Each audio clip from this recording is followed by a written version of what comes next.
Oilam mening eng kuchli energiyam.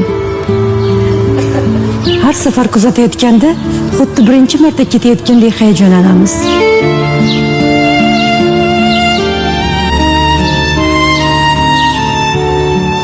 Ularning har biri men uchun qayg'urishini doim his qilib turaman.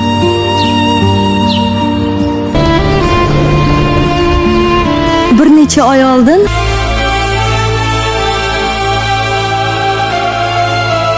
mening uzoq yo'lim g'alaba bilan tugashini juda ham xohlayman.